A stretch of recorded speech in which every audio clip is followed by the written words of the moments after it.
Hey everyone, thanks for your support in 2024. We have a lot of cool stuff coming in 2025, and here are some of the things you can look forward to as we move into next year. In the lead up to The Mandalorian and Grogu in 2026, we'll be starting a full series rewatch of both The Mandalorian and The Book of Boba Fett on exploring hyperspace lanes beginning in October. You can also expect a rewatch of Andor, and we will have reviews of every episode of Andor and the rest of the Skeleton Crew as those come out. Josie will be returning as we continue to rank every Star Wars thing released ever. Reviews of every episode of every Marvel Disney Plus show, including Your Friendly Neighborhood Spider-Man, The Eyes of Wakanda, Wonder Man, Ironheart, Daredevil Born Again, and Marvel Zombies, the day after each episode releases, will be available on Beware of Spoilers. We'll be having special event podcasts on 30-minute reviews for the Academy Awards, our 2024 year in review in early January, ranking all of Phase 5 of the MCU after Fantastic Four First Steps comes out, and our 10th anniversary special. Once we complete our rankings of all the Pokemon games on the backlog files, we'll be moving on to Kingdom Hearts and Final Fantasy. Over on the YouTube channel, you can join in for playthroughs of Mario & Luigi Superstar Saga, Pokemon White, Pokemon Mystery Dungeon Blue Rescue Team, Kingdom Hearts Chain of Memories, Kingdom Hearts Recoded, Mario Golf Toadstool Tour, Sonic Adventure 2, LEGO Racers 2, LEGO Star Wars The Complete Saga, and SpongeBob SquarePants Battle for Bikini Bottom. Want to keep on top of all the new things we have coming? Subscribe at mwpnews.com, subscribe on YouTube at youtube.com/@mwpnews, or subscribe to Beware of Spoilers, 30-minute reviews, exploring hyperspace lanes, and the backlog files on Spotify or wherever you get your podcasts. Again, thank you for your support.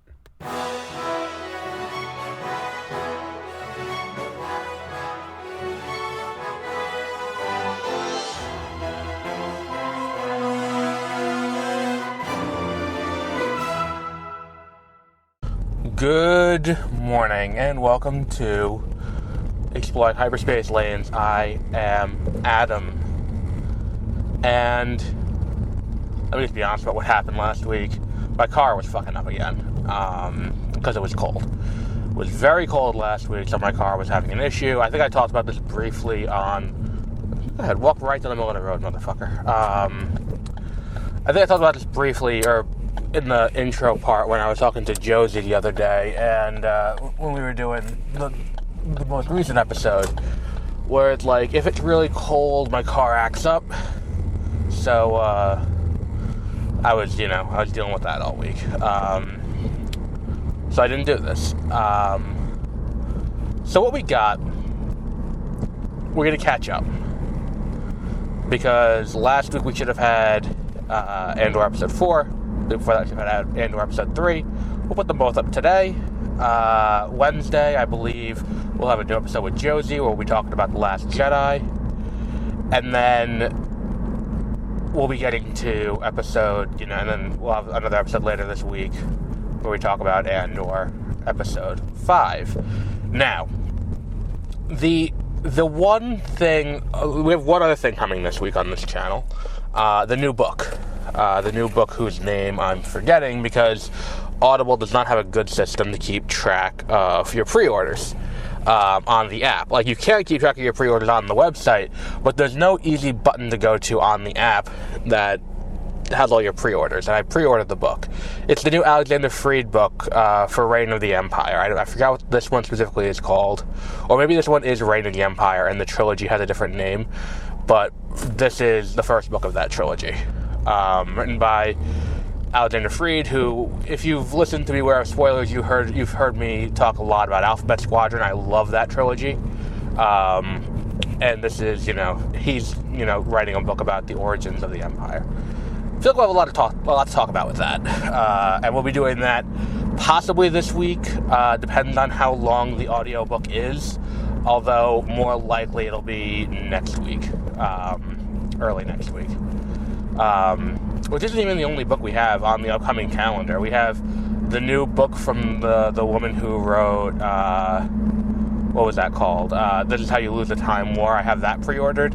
That should be over on Beware of Spoilers, though. And then we also have Sunrise on the Reaping, which will also be on Beware of Spoilers. That's also coming in March. Both of those are coming in the next month. So, very excited for all of that. And then we also have a book. I have one other book tentatively scheduled. V.E. Schwab's new book, Bury Our Bones in the... I forgot what it is. Bury our bones in the sacred soil. Bury our bones in... I forgot what the name of the book is, but V.E. Schwab has a new time-spanning, sapphic, lesbian vampire romance. And I'm like, all right, you got enough words there that I'm down for it. I liked her. I really liked The Invisible Life of Addie LaRue, so we'll be getting into that. I'm going to get back, like this year I want to get back on my sci-fi fantasy thing. I read The Games Gods Play, which is also really good. That's more romantasy though. But, you know, it is what it is. So, point in all this is let's talk about Andor. Andor episodes 3 and 4, which is where we see the show kick into gear and become the show that I love. And I continue to love to this day. Like, rewatching this show, I'm not like, oh, that didn't work out. Oh, that doesn't age as well. That doesn't, age as well. There are so many little things on this show that just worked back when the show premiered and continue to work now. It's incredible. And again, I think I talked about this last week, this idea that, like, why does the show work? First and foremost, it's a TV show. Like, and they have something they want to say. And we haven't done an episode where we talk about Andor since I saw Captain America: Brave New World. So let's just juxtapose these two things real quick. Because you can't talk about Andor without talking about its politics. The politics are so deeply ingrained in the show that they cannot be separated. It has its political beliefs, and its political beliefs are specifically about fascism, the rise of fascism, and the maintaining of fascism. What's required to maintain a level of fascism that we see throughout Star Wars? How does the bureaucracy get realigned and re-weaponized in a way that will hold people down? And I don't think it was an episode 4. I watched a few episodes. I don't think episode 4 is the one. I think episode 5 is the one when we get to where we hear Hemmick's part of Hemmick's manifesto, where he says it's easier to hide behind 40 atrocities than have to deal with one, because you just flood the information zone, so people become desensitized to it and can't react. Like, that is, it's this belief in, like, here's what the rise and the maintaining of fascism looks like, and here's how it relates to this. And I think it is this, this show is why we're getting this trilogy that we're getting starting this week. Because it's like, people really like this, and especially in the current political climate. I mean, I said it last week when I was talking to Josie, and I think I may have been wrong, because I spoke to someone else and she was like, no, I think, stories about fighting fascists will be better received. It's good news for me, because I got something that I'm working on. Probably should self-publish. The point is, like, this show is so unabashedly what it is that to see this and then also have seen Captain America: Brave New World, which was so afraid to, like, grapple with the real world politics of it all. Like, it's interesting. And again, like I said, if you go back and listen to my review on Beware of Spoilers of Captain America: Brave New World, I say, like, there's another movie here that was being made that they decided to not make midway through production.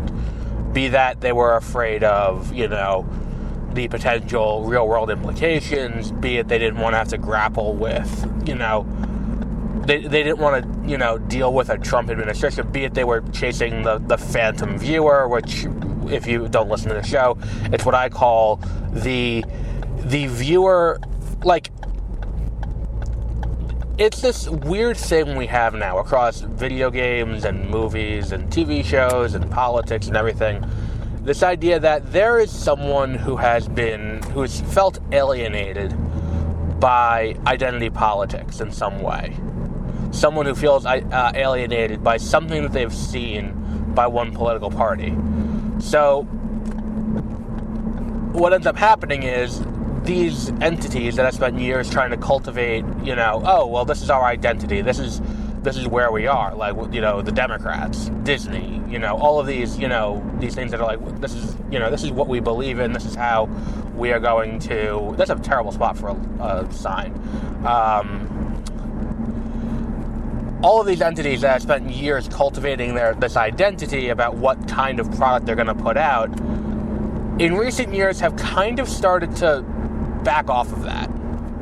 In recent years have kind of started to be like, okay, well, we're not going to inherently, we're going to try to appeal to the person who we may have lost, the person who fell off with us, the person who didn't like the direction our politics were taking. And what you end up doing when you do that is you alienate the base who has come to expect that. You alienate the people who are like, I'm here because I like that. And then you end up, kind of stuck. And in this place where it's like you've made something now that no one likes. Because I think to an extent the idea, we talked about this too with Your Friendly Neighborhood Spider-Man, the idea that like we are, we're telling a story that is designed to appeal to a subset of people who have fallen off. It's like, well, okay, but they're not going to come back.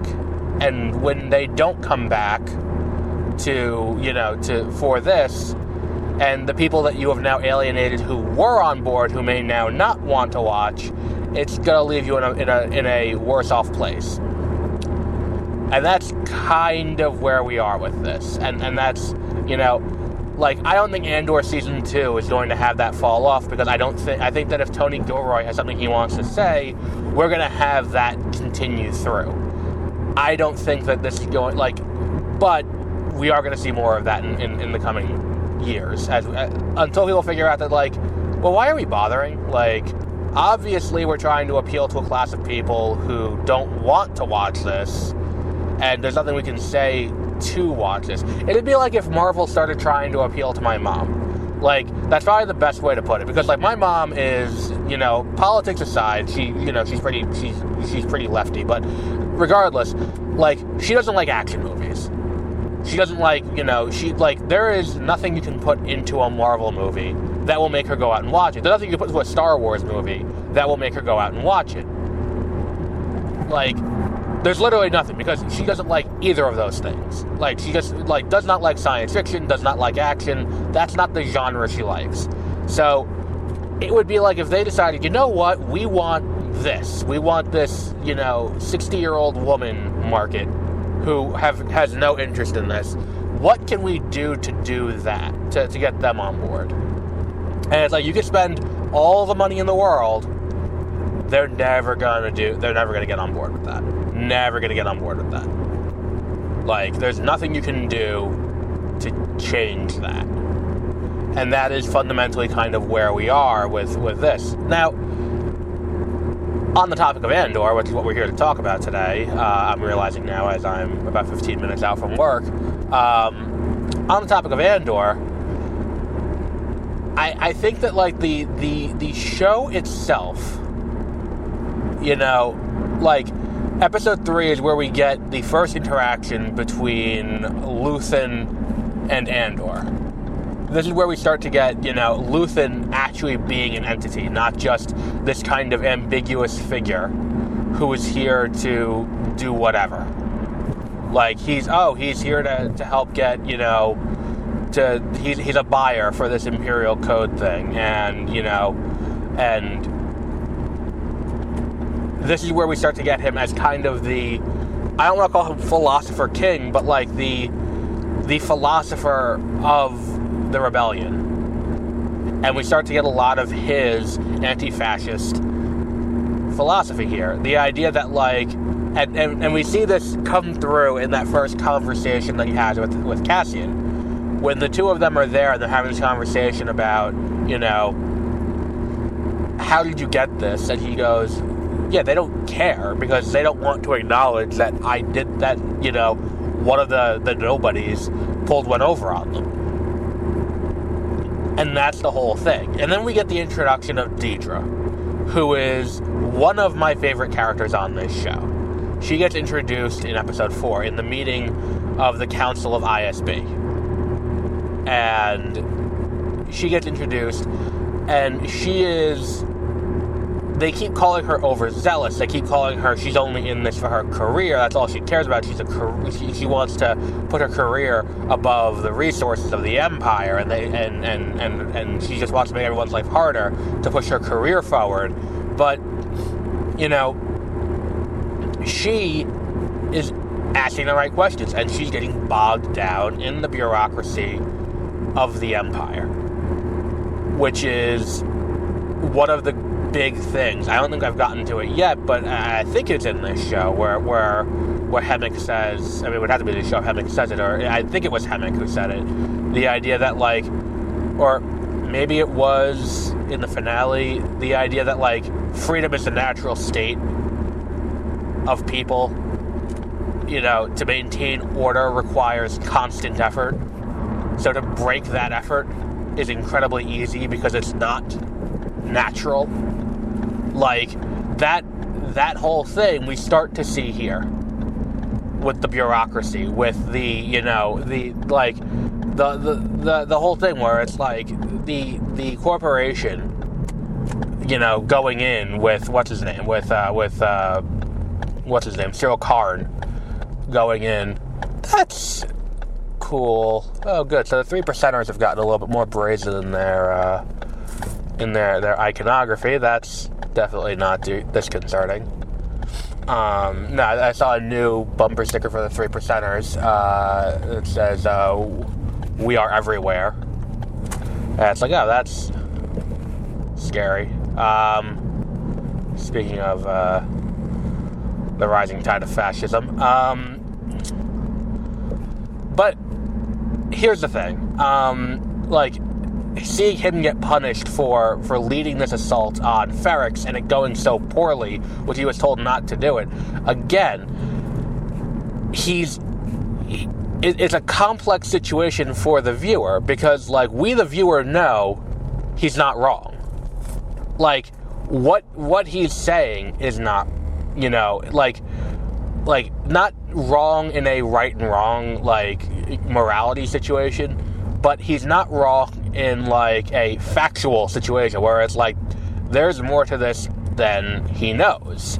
Like, he's wrong to pursue it for a plethora of reasons. He's wrong to pursue it because, you know, we don't want to see the fascists win. I mean, reality being what it is aside, we don't want to see the fascists win, and we want to see the rebellion do its thing. The issue becomes, like, how, you know, when you see him dealing with this and you see him trying to figure out what to do, it leaves you in a weird place, because you're like, like, he's getting punished for doing what was chasing a correct lead.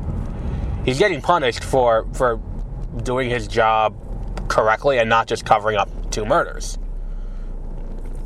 Like, again, factually, he was not wrong. Factually, Andor did murder 2 people, like, in cold blood, and that was something that, like, you know, needed, like, it probably should have been addressed and not just covered up. Like, so he was not wrong to, you know, factually, he's not wrong. Morally, he is. And then it leads to the death of a bunch of people because he miscalculates.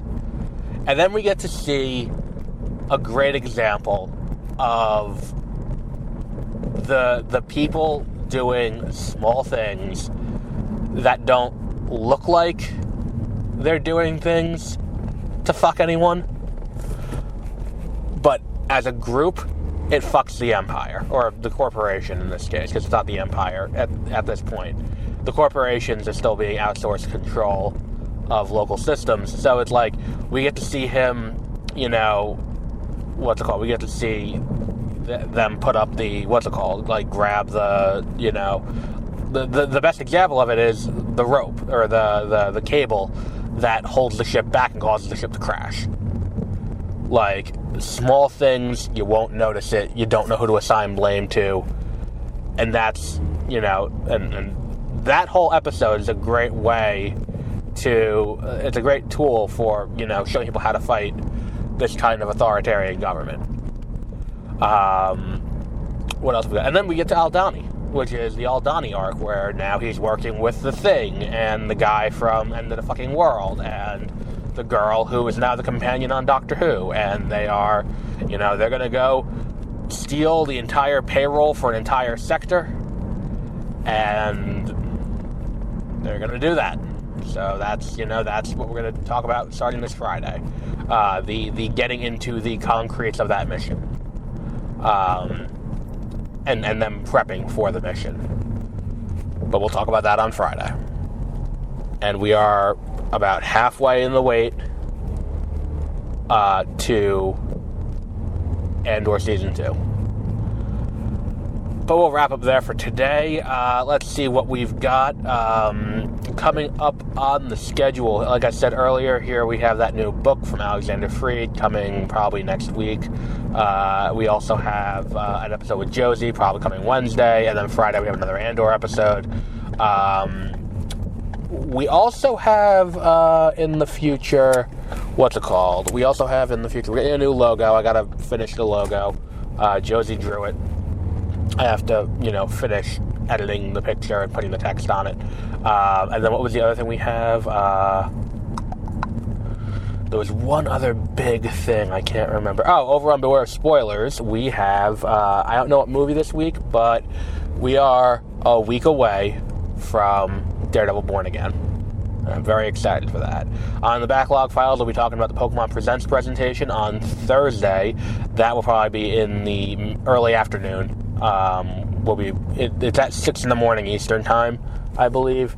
So we'll be talking about that. I'll watch it before I leave, talk about it on the way, and then we'll talk about it there. That'll be over on the Backlog Files, and Oscar episode Monday for Beware 30-minute reviews. So, we got a lot coming up. And until our next episode, have a great rest of your week.